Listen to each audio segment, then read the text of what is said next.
Hello, welcome back. I'm Darcy Darkness, and this is Confessions from the Dark Side. How are you all in this wonderful community? And today, I present the Dark Side of Reality.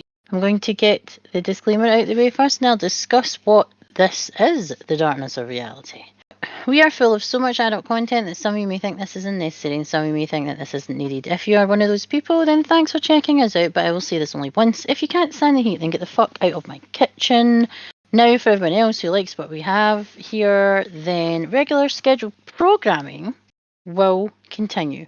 Shall we get started? Are we ready?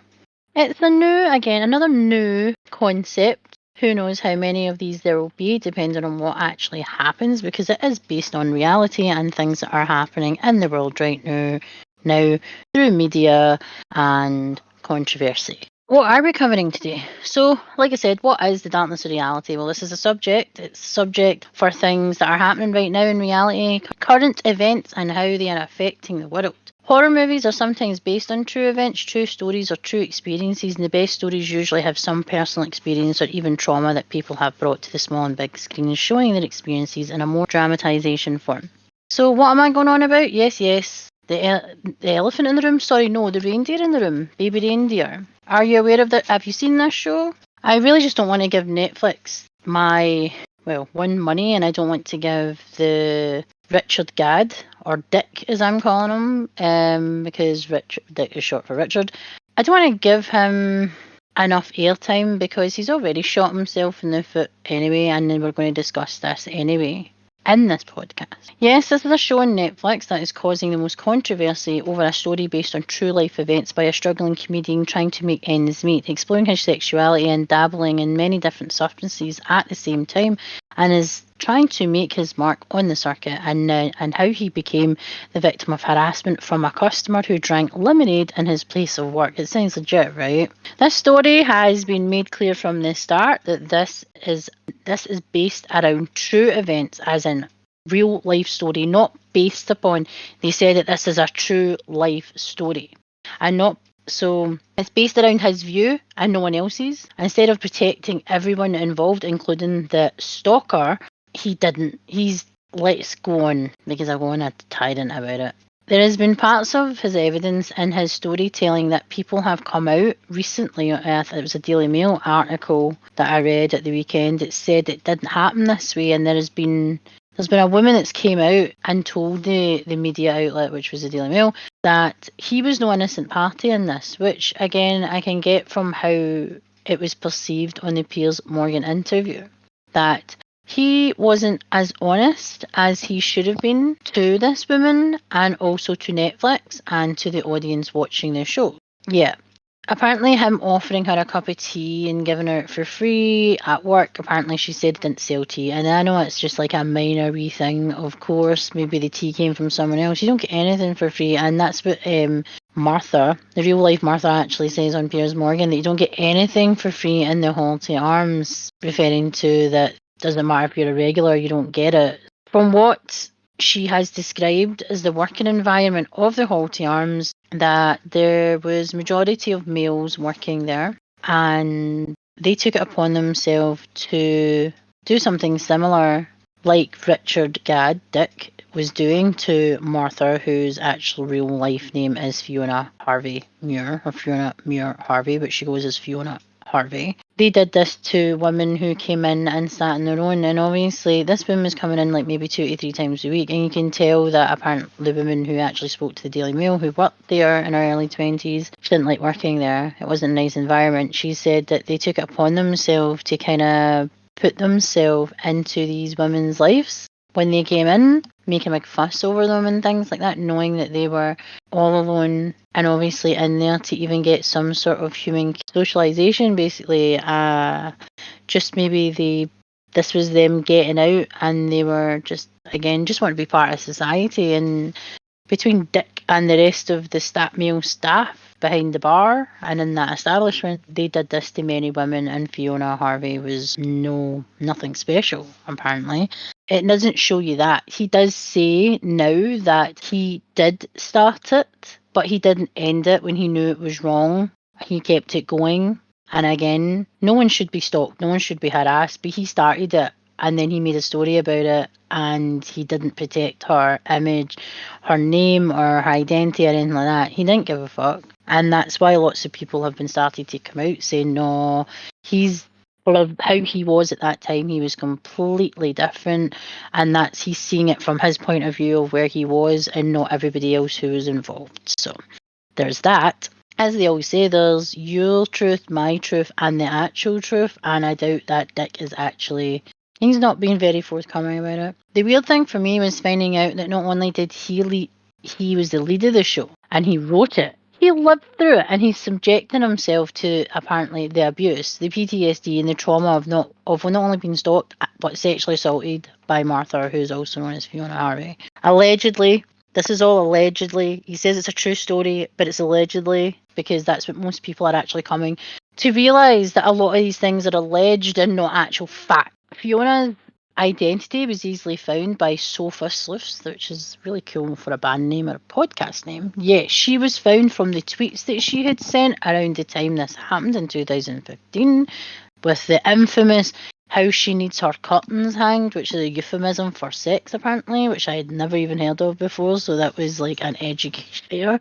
It sounds creepy as fuck, but hey, they found her from the tweets that were used in the show because they were still out there. Easily found by people, which found her account, similar accounts to other accounts she had, and they keep going on about, oh, we had 6 email addresses, but what really annoys me is you can have 6 email addresses for different things. Again, myself, I have an email address. I have an email address from before I was married as well, which gives me 2 email addresses, and then I have obviously the email addresses for the podcast, which is this, and also my own channel. So that's 4 email addresses right there, and then I have other email addresses that correspond with other things. So I'm literally can describe as a fucking Martha. Do you know what I mean? So again, it's for work, for business, for other things. So I do have multiple email addresses, but I'm not a Martha. I'm just putting that out there. Sofa Sleuths, when they found who she was, people contacted her, including news outlets and media outlets, which again is a form of harassment in itself, and also cyberbullying, basically, which is a huge crime now. So instead of changing the character, he created the character. She was slightly younger, but she had a similar body type, similar hairstyle to what Fiona had, and she was Scottish, so they could have made her English, they could have made her Welsh, they could have made her Irish, but then they made her Scottish with the exact same accent or a similar accent, because she's from Aberdeen, I believe, somewhere around there, and they've made her speak exactly like her. So he didn't leave much to the imagination, so her persona was all there. It wasn't something he created, it's something that was already there because it was her, even though she claims that that is not her, but we'll get into that. He even used footage from his stand-up shows, actual footage of her laughing and things like that as well, and they reenacted that in the show, but they used real footage. He didn't protect her identity and has just inflicted Fiona to the internet by bullying, stalking, and harassment from one victim to another. Why the fuck would you do that? People always feeling sorry for the abuser, feeling sorry for this. This is coming from him. He's saying he was stalked. He was saying he's harassed, and he's saying he was bullied by her. But again, we'll get into it. It's all from his standpoint, and the more and more you look into it, and the more and more things actually are uncovered about him as a person at that time, things are not adding up, put it that way. So people seem to forget that some people who do stalk everyday people, from everyday people right up into A-list celebrities, is scary. Movies make these experiences, and the writings used a lot in psychological horror and thriller. So thinking this is an innocent real life event, it's not, and it can go terribly wrong. Especially, it doesn't even have to be celebrity for it to go wrong. It can go wrong in a ex-spouse or an ex-partner, or again just someone random it happens to. It can go terribly wrong from 60 to 0 really, really quickly.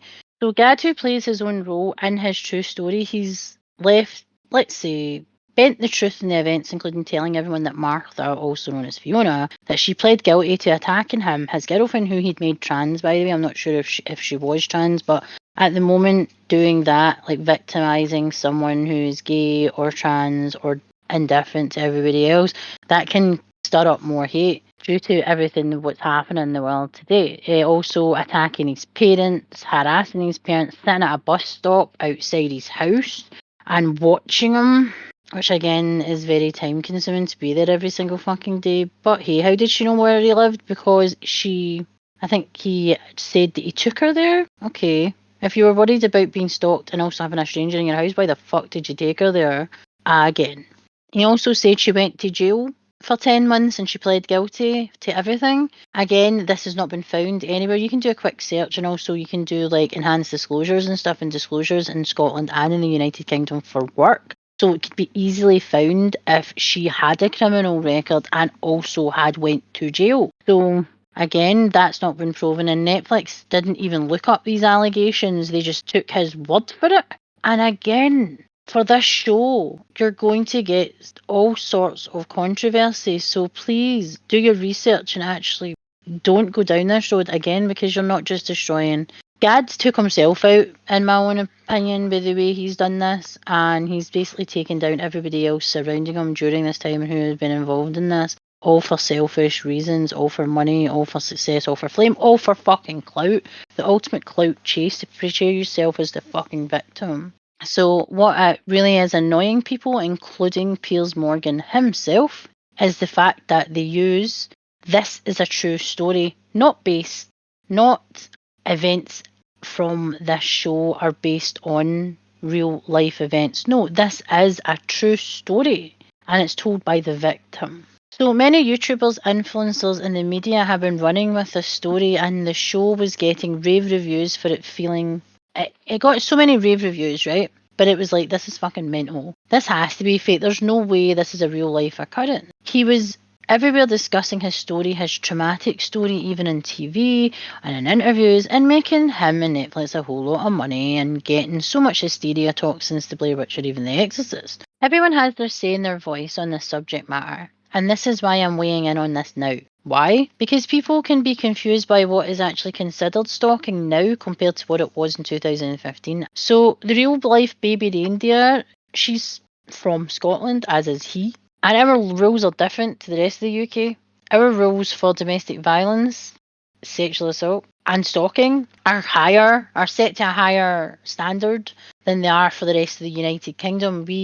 That's one of the things that I've said. We had some stupid ass rule or stupid ass law recently that gets blown out of proportion, but our laws for DV and SA and harassment and stalking are very, very, like I said, high standard, because there's so many people who have lost their lives throughout the years to ex-partners, ex-husbands, ex-spouses, even, shouldn't even say husband, ex-spouses, friends, the lot. People have been subjected to this and the rules had to change, I for one, and a few people that are close to me in my life have been subjected to some of these really heinous acts. And when we think about it now and how we were treated to when it happened and how we're treated now, it would be like night and day. Things we have gone through in our lives, you wouldn't think 10, maybe 20 years ago that a relationship with a partner and the way it ended or the way it went while being together would be classed as harassment, DV, and stalking. Now, as the laws have changed because of many factors, one being the internet and how the world has evolved from following someone and giving you a creepy, heavy breathing phone call to full-blown attacks online, gaslighting, and internet cyber stalking, such as doxing, which many celebrities are bad for doing, then claiming they are the victims when they did it themselves for attention. And this can be dangerous to someone who is stalking you and obsessed with you, so maybe you shouldn't dox yourself, you dumbass. So when this occurred, again, the laws for stalking the UK as a whole were as follows. It was like phone calls, letters, visits, stalking, like threats, but the threats were different compared to what now, and also actual bodily harm. Now you've got phone calls, letters, emails, visits, stalking, verbal abuse of any kind, including social media, threats, damage to property, actual bodily harm, and also the torture porn thing, which if you're unaware, like an ex or someone that you've been with, maybe you've had to take personal videos and pictures, whether you've sexted or what's that word? Sliding into someone's DMs and sending like personal pictures, sending dick pics basically. That's illegal to do. So can't have any fun doing that. I'm not joking about it. I'm just saying that the laws have had to change so dramatically because of this instance. People use this after the end of a relationship, usually, or a friendship, to provoke you and destroy you. To provoke you and destroy you. The intent is to cause harm, whether it's physically through the videos being passed out there, to maybe the injuries or bodily harm that you've actually inflicted on yourself due to the stress that happens. But it was there to cause harm and cause you to have a reaction, basically. So in 2015, when these events alleged happened, she was at his place of work, place of leisure, and virtually everywhere. Apparently, she sent 40,000 emails to him from 6 different email addresses. She also had, they said, 6 phones, or is it 4 phones? 6 phones, who the fuck knows? Text messages, bombarded him with them over and over. Showed up at stand-ups, apparently, and he attacked him. She attacked him with a bar stool or something, or a glass. Then she apparently was like trying to put him off, I think, by laughing and like just randomly. Well, we get a good fucking heckler. If you've got a heckler at your show, either you've employed them to do it, or someone is doing it because they're trying to fucking put you off because you're good at what you do, or you're just a troll and you're just a dick. Probably something I would do. Attacked his family and partners and sexually assaulted him. Now in 2024, the rules and laws that have been created to protect everyone who is a victim of these crimes has grown more and more. The evolution of us, human beings, well, so has our actions. They're being amplified and continue to grow, so laws have to become adapted to suit the time we live in and protect everyone who may have or are going through this. Even Gad himself. He portrays himself as an innocent victim when he went along with leading Martha along and using her for his own gratification and his fellow peers in the bar that they worked. They would all technically stalk vulnerable customers and lure them with false kindness and then make a joke of it behind their back in front of everybody. Yet Martha got such a bad rep in this adaptation. How is what he did okay by taking a lonely, vulnerable woman who seems to be a few sandwiches short of a picnic with social cues and exploit it by trying to be her friend and string her along? How is that any different to the abuse that apparently she was doing to him? And he started it. He started to claim victim when it started to affect him, basically. Gad himself said in interviews that he had tweaked the story to give it more dramatic climaxes. So what was the dramatic climax? When you lied and said she pleaded guilty in court, or that she went to jail for 10 months, or when you created her image that you brought to Netflix when you made her a younger age, but the actress had similar body type, similar features to the real life Martha, also known as Fiona. I don't think Netflix is ready for the fallout of this due to people like Piers Morgan. Right, I don't like Piers Morgan. I think everybody who actually is discussing this talks about this.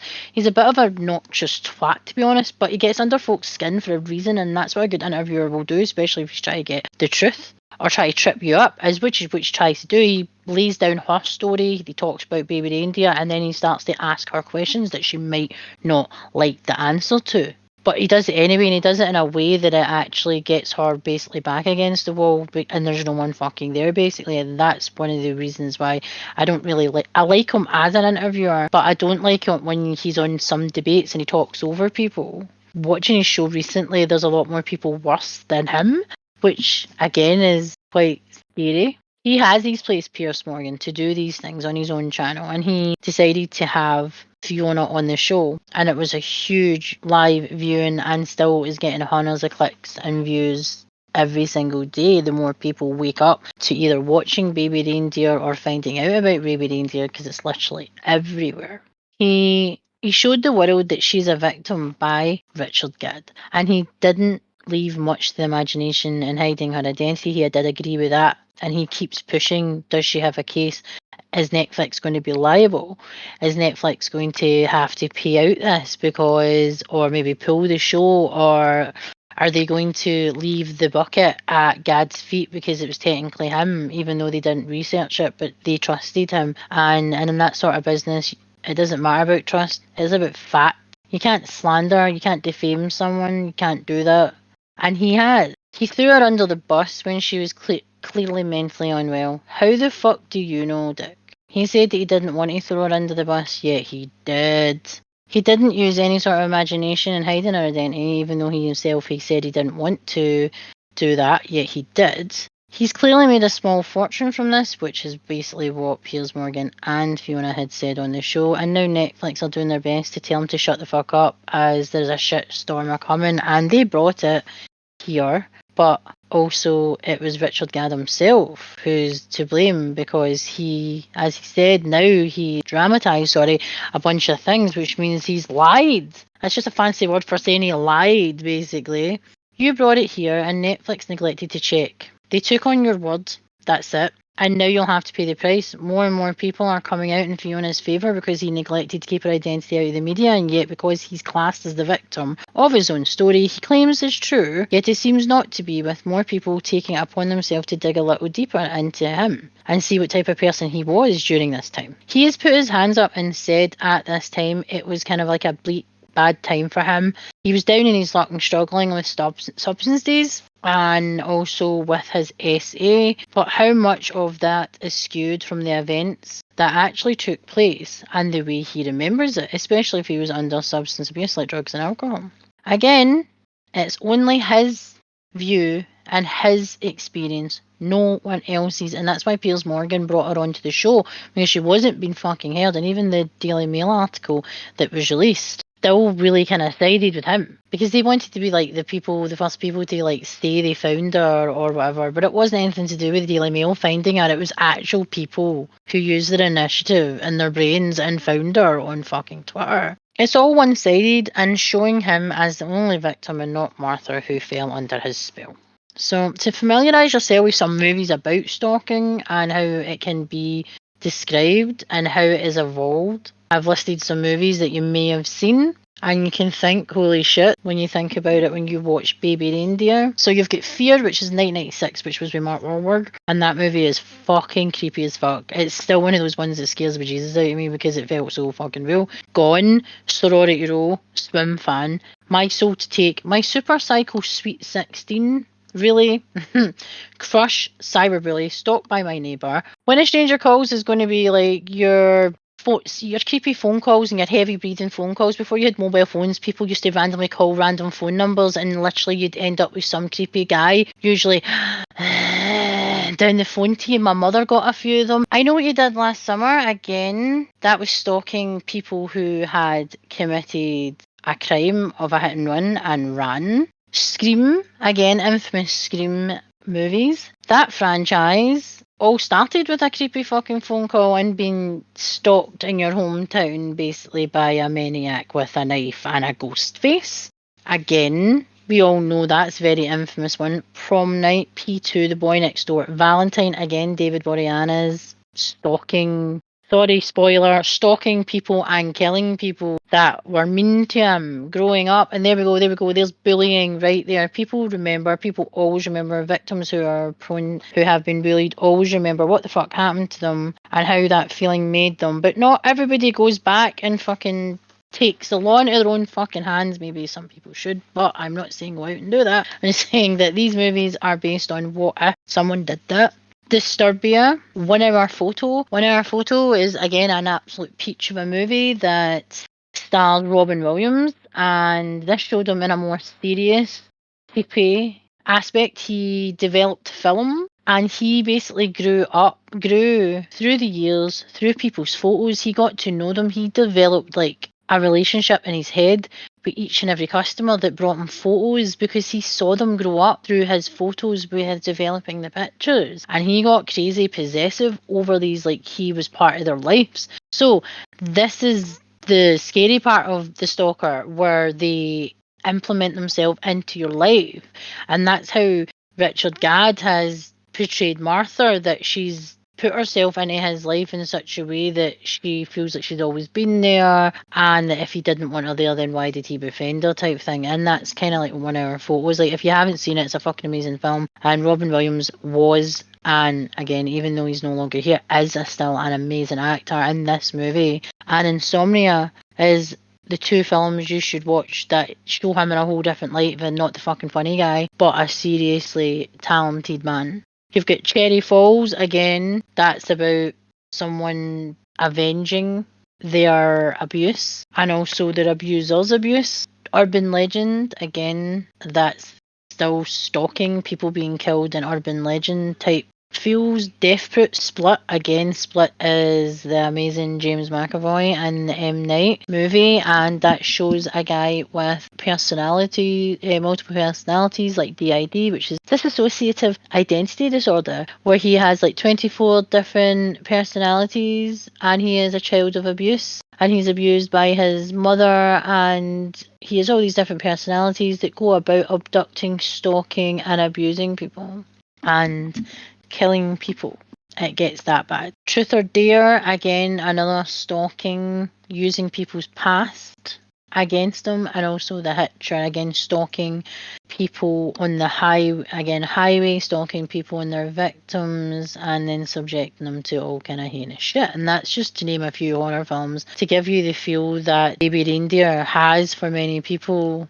It's used in regular psychological thrillers. Again, a real famous one is The Bodyguard with Whitney Houston and Kevin Costner. That's about an actress and singer who basically has been stalked by a fan, and the fan gets too close. It's close to her family, her child. Kevin Costner is a bodyguard and he's there to protect her.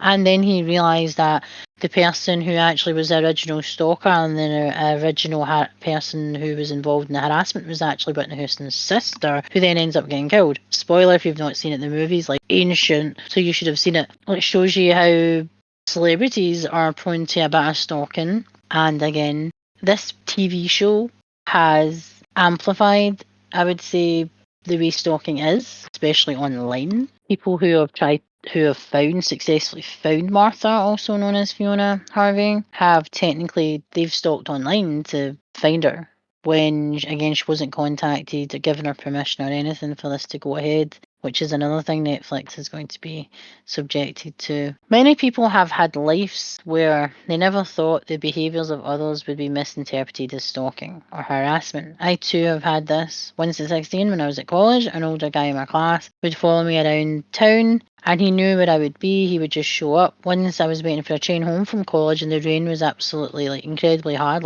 totally lashing down. I was soaked through, and I wore big ass baggies, so I was completely soaked. So everybody child of the 90s basically hanging about, you literally were soaked the minute you walked out in the rain. So I was kind of waiting for the train was late, and he just was in the train station. Now, he actually was from the place, he didn't need to be in the train station, he was there because I was there. And at that point, I just had a mobile phone. I had only had one for a couple of years, and it wasn't like back in the day where you could actually, now where you can record things. You couldn't record shit on your phone. It was just basically a phone. It was just basically two phone and two text. It wasn't for anything else. It made me really uncomfortable, and I remember texting my mum and telling her the train's late, it's raining, and I'm soaked. I said, but I feel like there's someone here, and I think it's that guy from college that I'm having the problems with. My parents reported this to the college, and they did nothing. They blamed on him having learning needs, or it was he had special needs.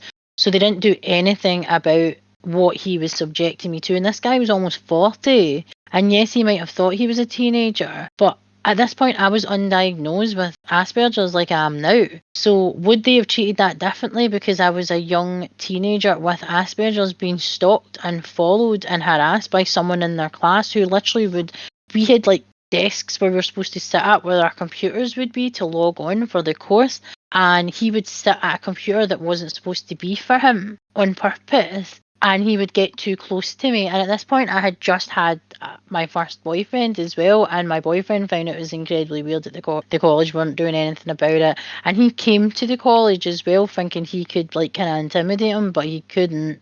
I had friends there as well who tried to intimidate him, and again, two wrongs don't make a right, but I just said, it's weird, don't you think? And even when I think about it now, the laws in Scotland at that point, which was in the 90s, which was in 1999, it was in 2000, the laws for stalking obviously were completely different to what they are now, and that didn't go any further because I went on to go to a different college. I ended up going to a college in Glasgow, and that was, again, I was starting my kind of adult life, and it felt incredibly weird. My dad basically told the college if they didn't do something about it, he would. It kind of stopped because he ended up being removed from the course because apparently he had done it before. They found out he'd done it before, and he'd made another young, vulnerable woman, young adult, uncomfortable. And they did nothing about it that time. but when my dad threatened that he would do something about it, then they found out he'd done it. So he was getting away with it, and they were using the fact that he had learning difficulties and special needs to get away with doing what he was doing. They said it was like acceptable. Well, it's never fucking acceptable, no matter whether you have learning disabilities or not,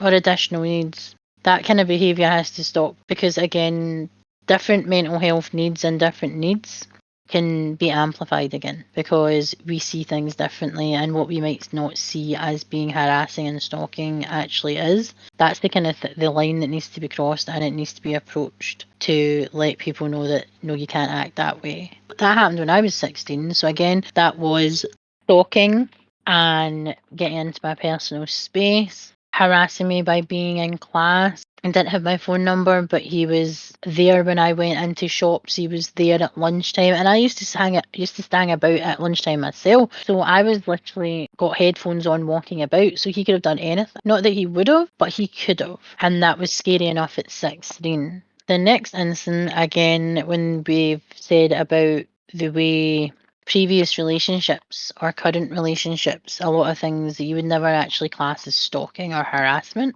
I was like, before I met my husband, one of my exes took it upon himself to show up at my workplace and to my family members' homes, including my gran, who was like 80, by the way, when he couldn't find me. Yeah, he couldn't find me, so he went to my gran's. He couldn't find me at home, bashing the door, banging the door and stuff. My neighbours had already said to the police at that point that he had done that. Not only did he show up, like I said, at my workplace, my family members, he showed up at people I knew. People I went out with, people I may have met at nights out or at gigs and stuff. He tried to have me thrown through a set of doors in a bar, but someone who I worked with actually managed to get me out of the way in time, and the person who tried to shove me through the door went through it instead.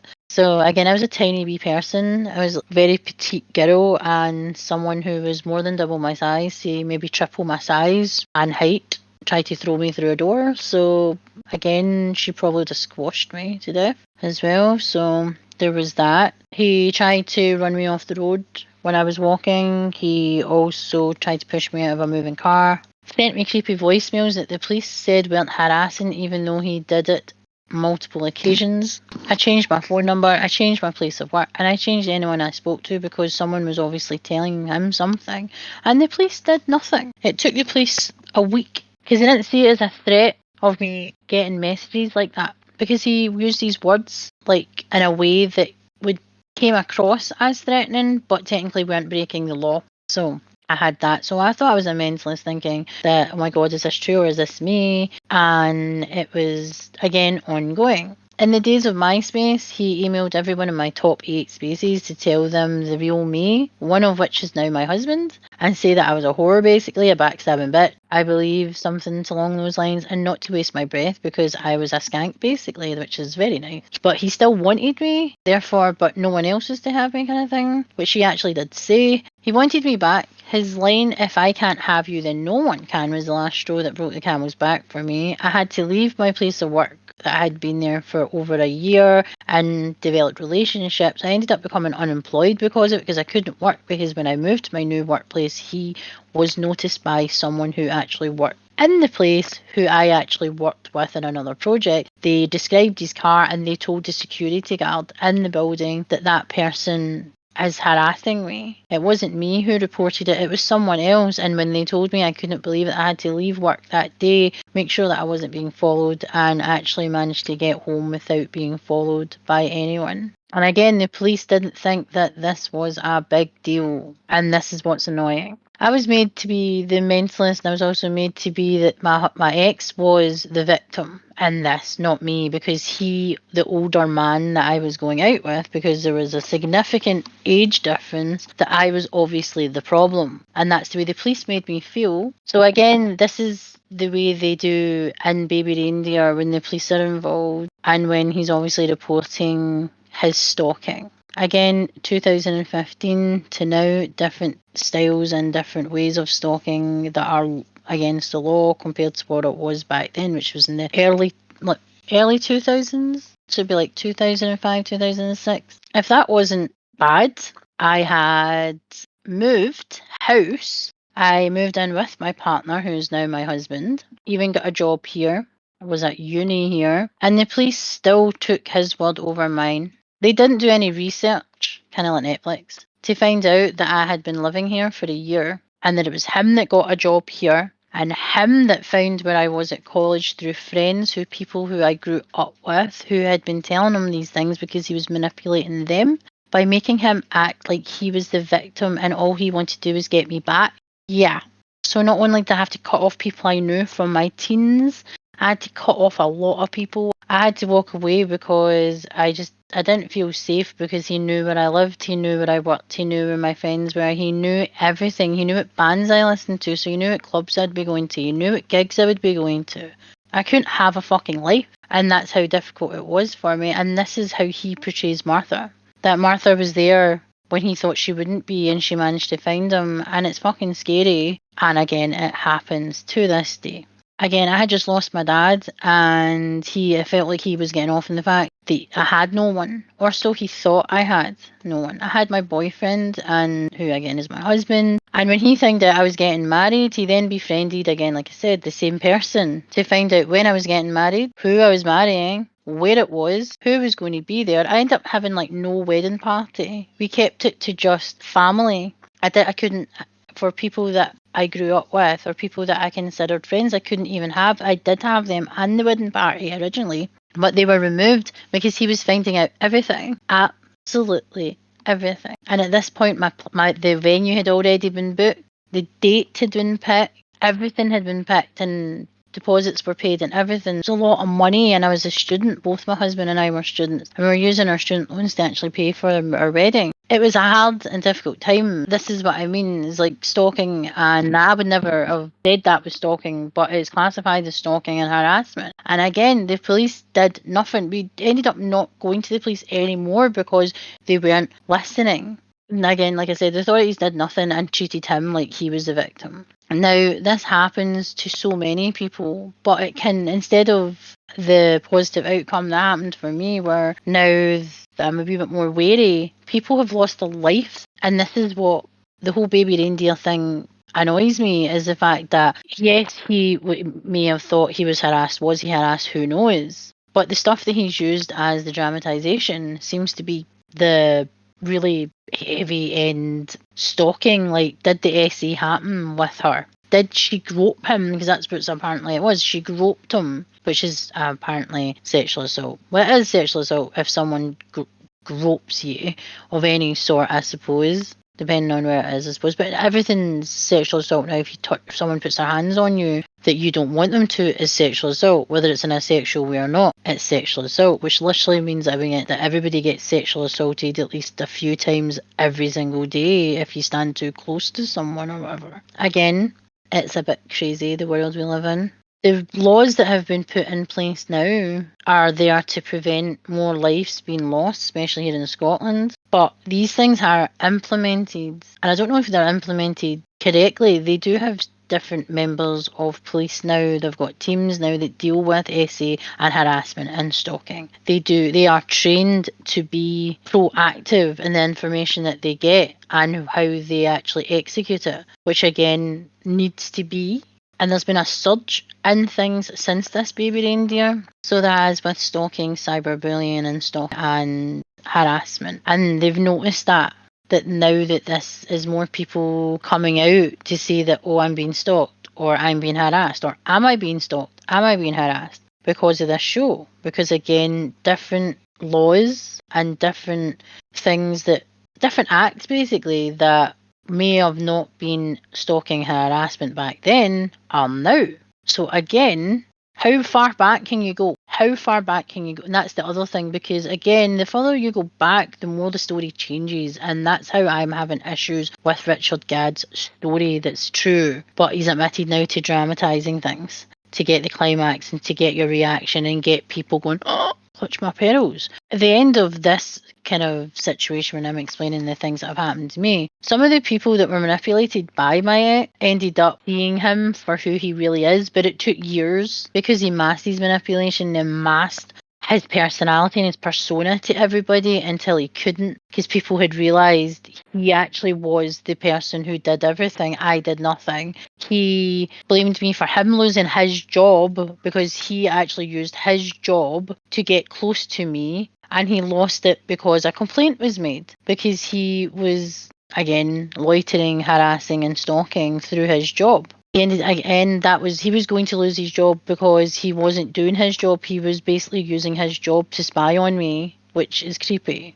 Clearly unhinged and unstable. Lots of people have realised who he actually was, but the damage is already done, and the friendship and the relationship that we had is no longer there and will no longer ever be there because they listened to him and his manipulation. And that's, again, another form of harassment, is when people manipulate and they use a lot of narcissistic tendencies and things like that to actually make victims as well feel sorry for them, and he did that too. So this didn't happen to me, but it happened to someone that I know, and I'm not using their names and I'm not using their place of work because it's happened in the past. Let's say a few years. I'm not going to tell you when it happened. It's just happened recently, and that's all I will say. So calling someone at their work to say that you were missold an item, a bag in this instance, that had used prophylactics inside, that had covered the bag, making you say things over the phone to someone who's in a busy store, saying that you'll have to repeat what they're saying because they know you can't hear what they're saying because of the noise in the shop, which again, in the shop could have had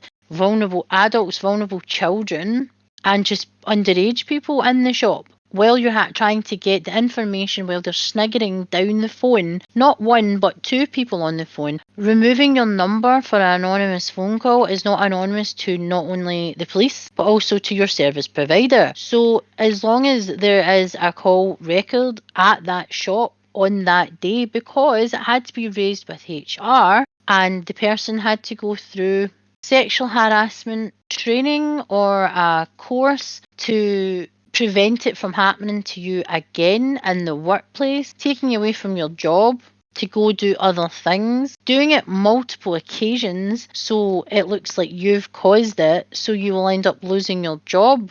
Because you've lost control of that person, you are doing everything you possibly can to wreck whatever they have built up as a form of harassment, or a form of stalking, and a form of abuse. Not only it's technically a form of sexual abuse and stalking. So the phone calls and apparently the visits, because they came to the store obviously, verbal abuse over the phone and telling that they're going to come in to the store and bring the bag in and show people as well, which again, that could be construed as, again, maybe actual bodily harm because of the repercussions of someone coming in and acting that way and making a scene, and also causing someone who's vulnerable themselves to have any manner of emotions. You never know what they've actually been subjected to, what they're being subjected to, and what this can trigger. So this happening again, there's rules in Scotland, and that's why you have to go through sexual harassment training and how to either prevent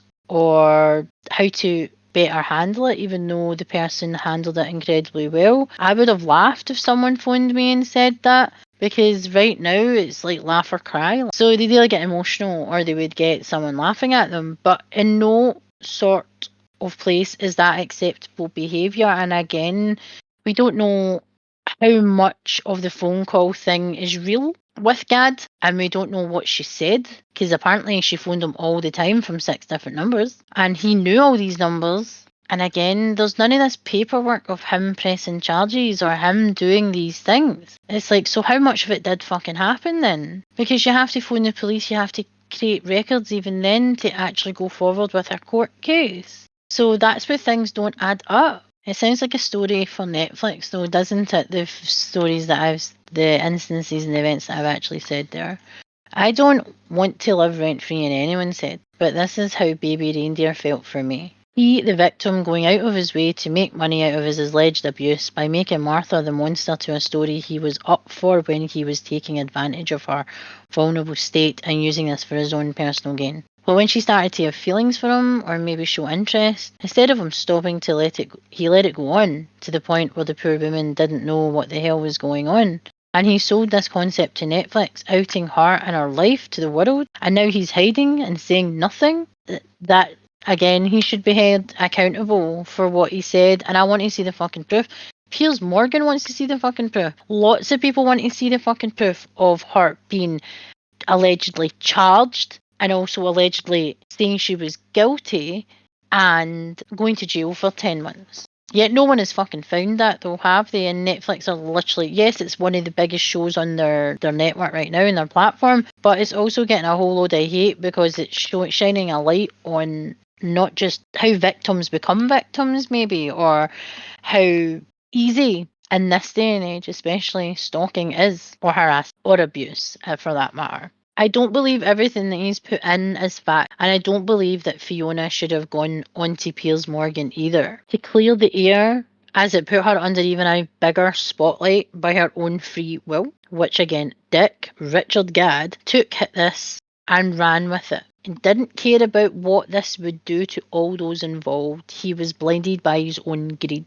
Now, there's other things that happen in this show that are nothing really to do with Fiona and, Martha, to do with someone else, yet no one has found this guy yet. Apparently on the comedy circuit, everybody knows who he is. Everybody knows what he's done, yet his identity hasn't been found. His identity has been saved. So Richard is saving this guy who actually physically assaulted him by SA, but he's outed the story of Martha.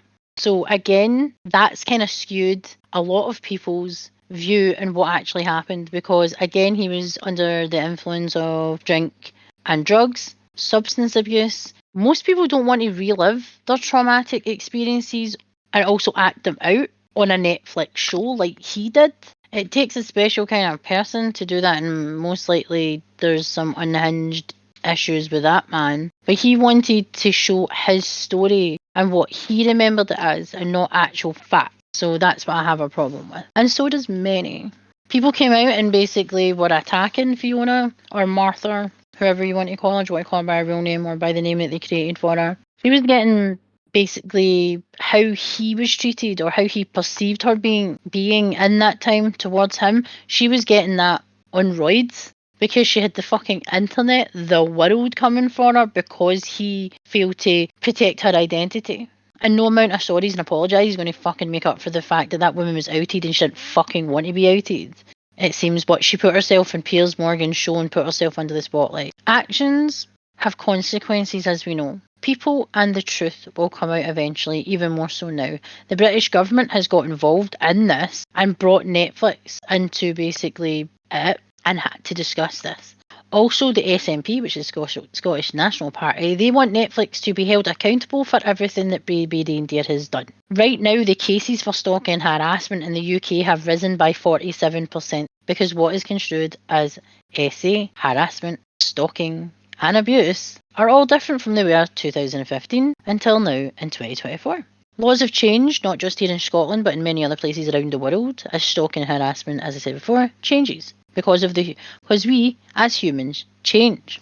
Laws have become more stricter to protect everyone involved, so that the actual cases that are real and happening then and now, those people can be properly supported and action can be taken. In horror movies, and the ones that I have listed, there's only the tip of the iceberg. But you can see from the way that stalking and harassment and abuse is actually portrayed in horror, in psychological thrillers, drama, fantasy, whatever. It's scary and usually is based on some sort of fact. And the way it's dramatised in these movies and brought to the horror genre, it sticks with you. It's supposed to. These movies are. Whether that's a good thing or a bad thing, I don't think Baby Reindeer has helped. The only thing it's helped is Netflix make money and Richard Gadd line his pockets. If you ever feel that you aren't safe, and there are plenty of safe spaces online, your local government websites will have links to the best places to seek information or to speak to someone. You are not alone here. Have you seen Baby Reindeer? What are your thoughts on the show? Are you team Richard Dick Gadd, or are you team Martha? Or are you team Netflix? Or are you team humanity, who are literally questioning everything that this man has done? And he seems to be getting a spotlight and a fire under his ass, which is about fucking time, by the way, because what he's done, he should be held accountable fucking for in the first place. What are your thoughts on how the true identities were handled in this show? And do you think the real Martha should have been informed? Should she have actually been told by Netflix, reached out and told that her likeness was going to be used? Do you think the real Martha, also known as Fiona Harvey, should have been protected better? And should Gadd face investigation for what he has done? Let me know in the comments below. If you like content like this, remember to go to Confession from the Dark Side social media platforms, which is Twitter, which is X, Instagram, Facebook, YouTube, Amazon Music, Spotify, and Buzzsprout. Let us know what you think on our social media platforms and let us get chatting about this topic, all the topics. Let's grow our community and spread how awesome the horror community actually is. If you want to get to know us as individuals, then you can go to our links below. I am Darcy Darkness, and my channel is Behind the Mask Reviews, and the spelling is up on screen if you're available to watch it on YouTube, that is, because the spelling is a bit of a bitch. YouTube, Instagram, Twitch, and Kick. Lunar is Lunar X Rising, and he has a YouTube, a Twitch, and an Instagram. And if you want to reach out at any point through email, we have one for the channel, which is Confessions from the Dark Side, all lowercase, at gmail.com. Darcy is Behind the Mask Reviews at gmail.com, and Lunar is Lunar X Rising at gmail.com. And that was the very first Confessions from the Dark Side presents the Dark Side of Reality. I am Darcy Darkness, and this was Confession from the Dark Side, the internet versus Baby Reindeer, and I'll see you in the next one. Later.